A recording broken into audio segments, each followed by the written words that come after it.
Hi, everybody. My name is Jennifer Wolf, and I am the coordinator for career counseling in the Office of Career Services.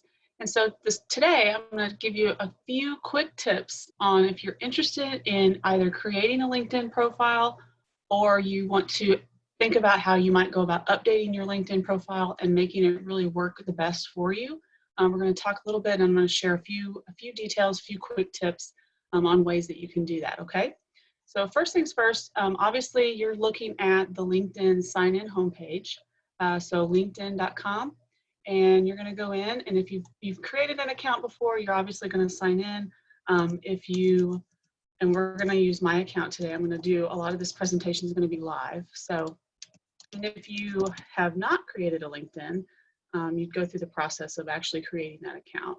Now, one of the things that's kind of interesting about LinkedIn is that you can create a profile for free. And I would suggest that most students would be completely okay with doing the free profile. That will give you the opportunity to connect with people all over the world.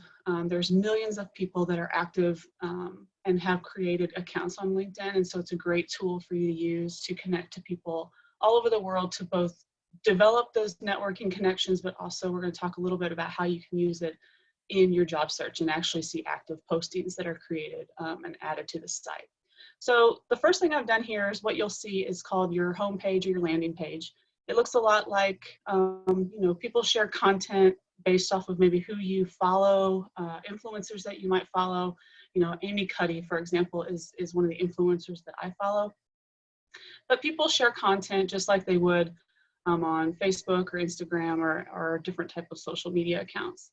One of the things that I first want to point out is up here sort of in the right-hand corner of the screen, you're going to see the drop-down menu with your picture, and it's going to give you this open up to view profile. And so that's where we're going to do a lot of our work today, because if you've either created one or maybe haven't done a lot of work to it, or you're new to this and wanting to develop your profile, this is where you're going to want to go to add a lot of the content about you.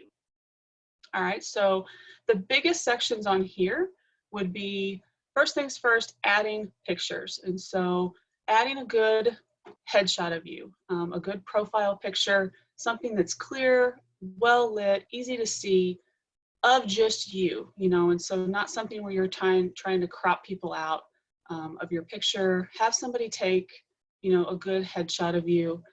You can use a cell phone picture or something like that if you really like a picture of yourself, but make sure that it's easily recognizable to be your account. The other piece of this would be the background image. And so you can add any content by going to these little arrows or these little pencils. And so if you click in here, this will bring up where you can go in and you can add the background image. You can, with the background image, it's something maybe tied to your major or maybe tied to your career interest, but it doesn't have to be. This is just an example of a landscape photo that I took while I was on vacation, for example. So anything that you might like. LinkedIn's a little bit more personable in that way. You can add special interests or maybe hobbies or things that there again, we're talking about building relationships. And so these are the types of things that can make people want to look more into your profile or want to connect with you. So this would be the way that you would add pictures. You could go in and do those content areas. The next section that I would really encourage you to think about and consider would be what they call, here again, we're back in the edit intro feature, but would be this headline. And so you see that it gives you little asterisks for things that are required content on LinkedIn. Now, the headline feature will default to be whatever your most current either work experience or educational experience is. And so for many of you, it might say something like student at Southeast Missouri State University. I would encourage you to update this headline and edit it for what your next step is, keeping that next step in mind. And so a good example for many of you as students might be, what you're seeking in terms of you're exploring opportunities in healthcare if you're a nursing major, or maybe you're seeking opportunities in the education field if you're an education major, for example. So anything that kind of ties to and very quickly lets a recruiter or lets somebody who's active on this site and comes across your profile, lets them know what you're about and what you're after.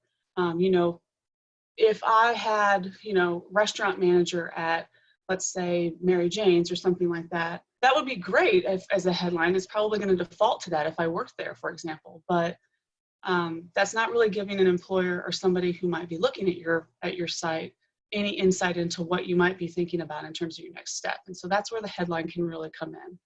The other thing that's really nice about the headline is that the headline, the profile picture, and the background image, and the first name, last name, all of this content that's on the intro section is going to be information that if you allow permissions to have this be public view, I could Google you and see this content. And so I wouldn't even necessarily need to be on LinkedIn in order to be able to know who you're about or know what you're about and try to reach out and try to connect with you further. Okay, so profile picture, background picture, headline are three areas that you really want to have necessary in this edit intro section, as well as your name, obviously. And then we get a little bit further down in the details here. It's going to ask you, you know, what's the major industry that you're looking at?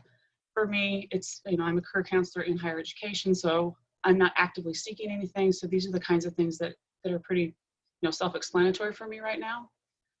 If you want to put contact info here in terms of your, maybe an email address, or I do know that some people will put their cell phone number, but there again, just be aware that there are millions and millions of people on this site. And so if you don't want to be contacted in that way, and you're a little bit more private and want to be more comfortable with something like email, that would be where you want to put that content. Okay. So a little bit about the edit intro section. All right. So if we get back to the main section of the profile, the next thing that you'll want to add would be this about section. And if you go up into the add profile section feature, this is where you get your drop down menu of all of the things that you can add to your LinkedIn account, LinkedIn profile. The about feature gives you the option to add a summary. And so I've already got one, but if you didn't have one, it would give you this section and say, oh, do you want to add it? And so within this section, think about, you know, a short paragraph that kind of gives the essence of, here again, maybe what you have in mind in terms of your next step, maybe where your interests, your passions lie in terms of career planning, or maybe experiences that you have that you would want to really highlight in this about section. And feel free to go out and look on LinkedIn. I think that's a great way to kind of get some examples and kind of brainstorm what you might develop in terms of what you might say about yourself and how you might say it in this about section. But the summary statement is really another important, valuable asset to you when you go through and create your LinkedIn account. The other sections, and so any relevant sections. And so if we go back to this add profile section feature, and we look into all of these different areas. And so, you know, when it comes to the background area, obviously, you know, you're going to have education in there. You're going to have hopefully some work experiences that you can add, you know, but a lot of these things may or may not be relevant to you, just depending upon your experience. And maybe, you know, if you haven't volunteered a whole lot or whatever, that's okay. But if you have, this is where you can go in and you can add these sections. The really great thing about LinkedIn is that it doesn't have a page limitation like a resume does. And so if we go back in and kind of look at even my own profile section, experience, education is on here, licensure, because I have some licensures with my counseling background. I have some volunteer experiences, skills that I've added that in this case you can get endorsed by the people that you connect with. And then obviously some different organizations or publications that maybe I've done. So here again, these are just things that are relevant to me. But if anything you think would be a valuable asset to include on here, there's probably a section where you can include it.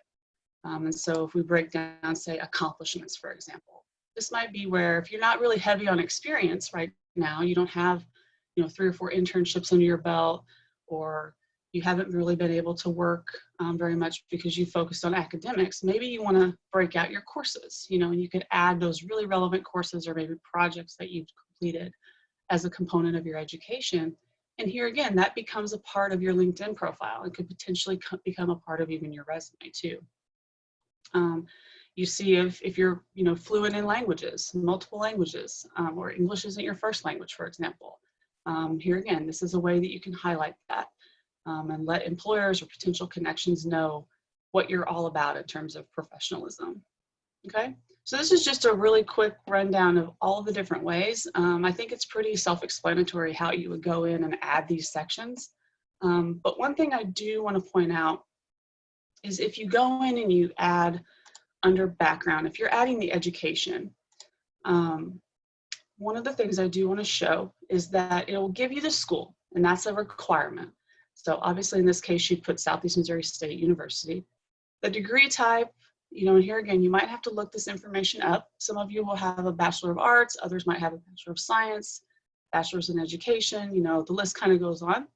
Field of study would be where you'd want to include the major. And so that would be where it might be business administration, or maybe it's nursing, computer science or computer information systems. There again, we have almost 200 of them. So the list could be very, very different depending upon who you are and what field of study you went into.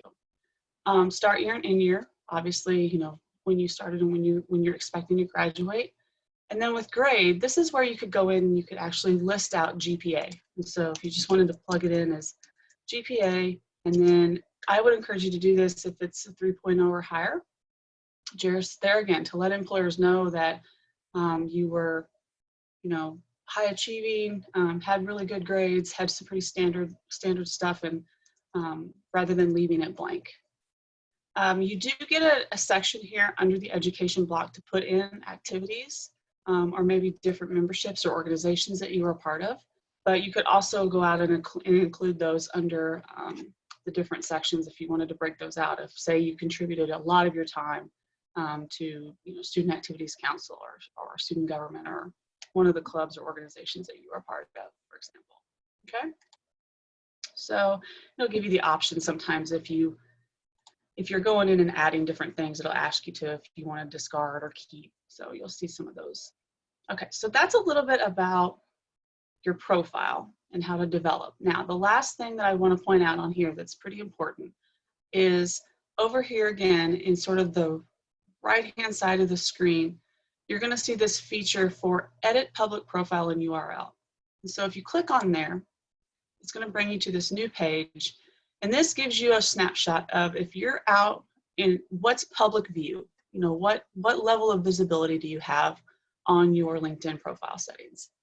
And you can change that if you come over here on this right-hand side. It gives you the bar that you could select if you didn't want people to see your photo, for example, which I wouldn't recommend. I would say that you would want that to be something that would be seen. But for whatever reason you wanted to kind of lock this down a little bit, you certainly can.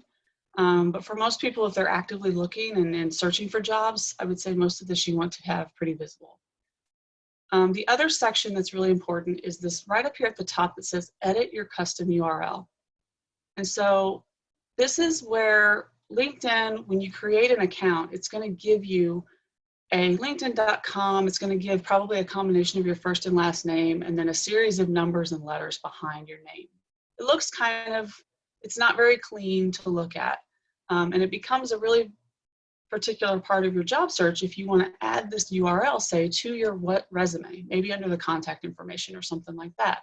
And so if you want to go in and edit this and create what we would call a vanity URL, so you want to make it pretty and make it maybe easy to read or something that's easier for you to remember if you wanted to highlight that for an employer, all you have to do is just click that bar, click that little pencil, and go in and start playing around with what combination LinkedIn will let you approve. And so, my name's pretty common, Jennifer Wolf.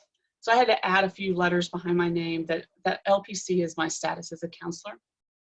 But, maybe you want to use your favorite number or the year you graduate, or, the list kind of goes on and on. But make sure that it's got your name, a combination of your first and last name in there.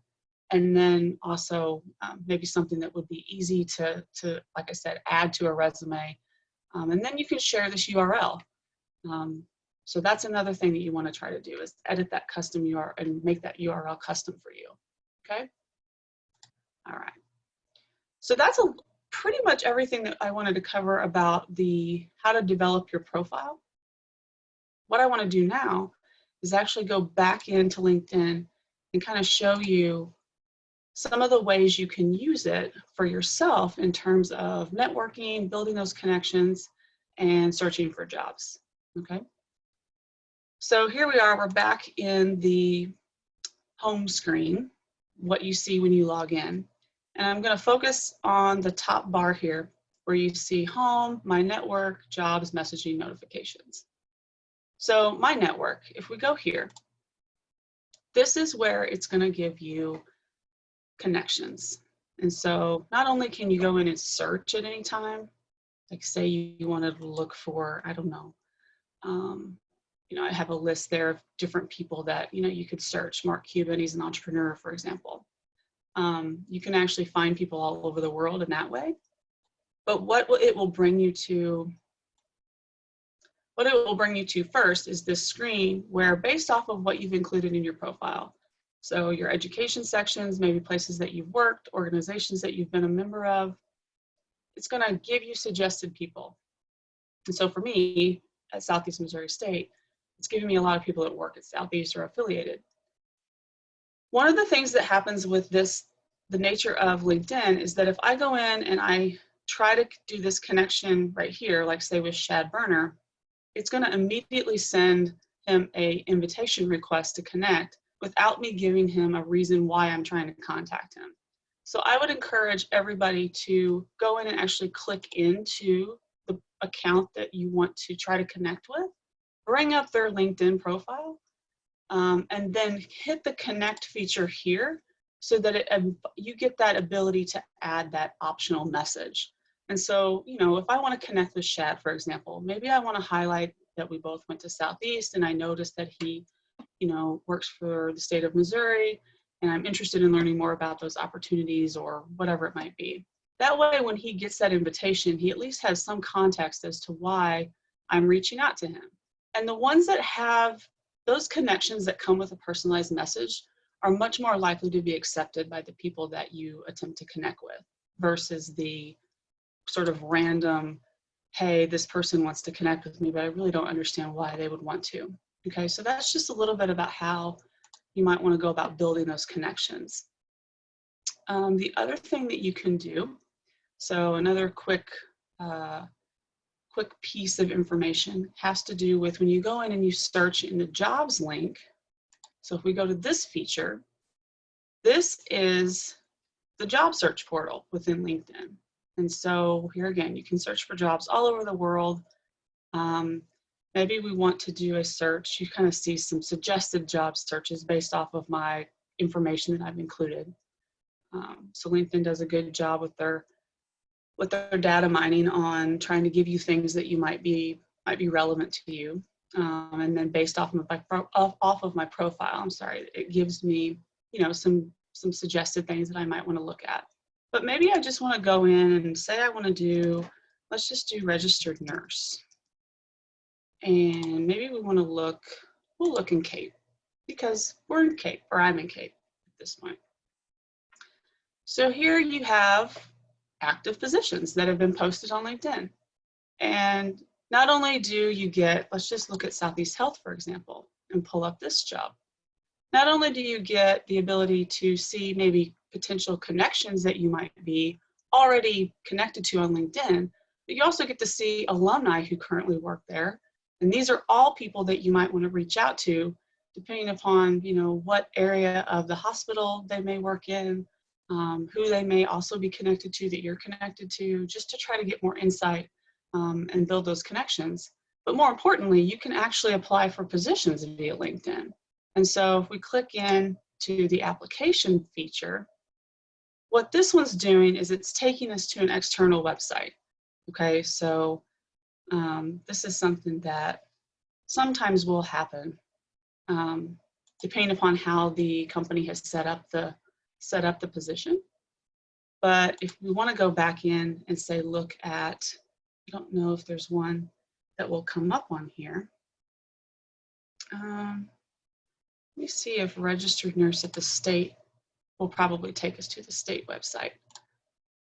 No, actually it didn't. So this is a great example of how LinkedIn can work for you, is that with this registered nurse position for the state of Missouri, it's allowing me to essentially apply with my profile that I have on LinkedIn. So I don't have to send a separate resume. I don't have to log into a separate job search portal specific for that company or that website. I can just send my profile information. And if they want to contact me and hear more about my experience, the recruiter will reach out to me that way. So this is another nice feature about LinkedIn, is that you do have the ability to quickly apply for jobs if they're set up in that format. Okay.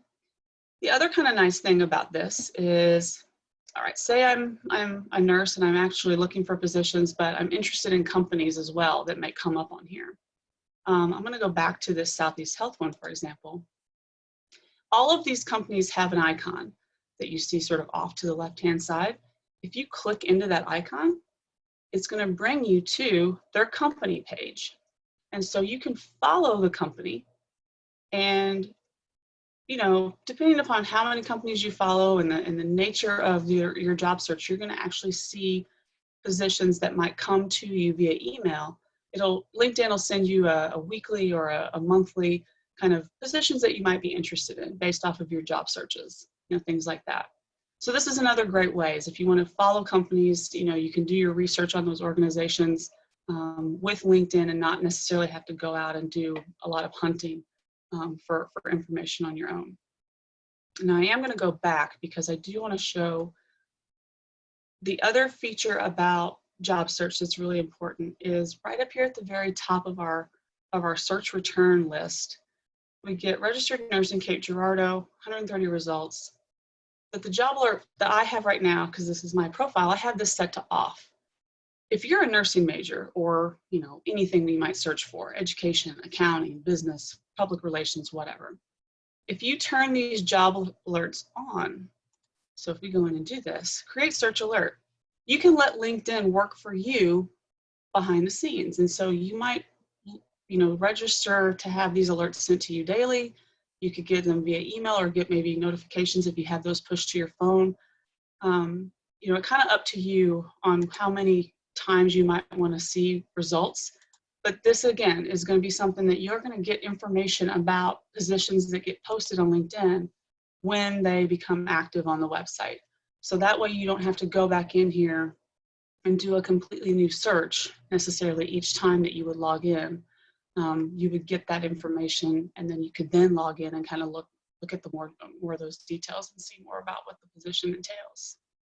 Okay, so that's a little bit about LinkedIn. Like I said, it's a quick rundown. One of the things that is really great about the Office of Career Services is that we can help you create your profile or give you some suggestions on how you might better make your profile work for you.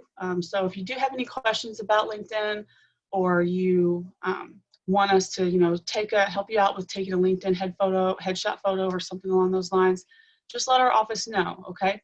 You can reach out to us via email at careerservices@cmo.edu. All right, thank you, and I hope you have a great day.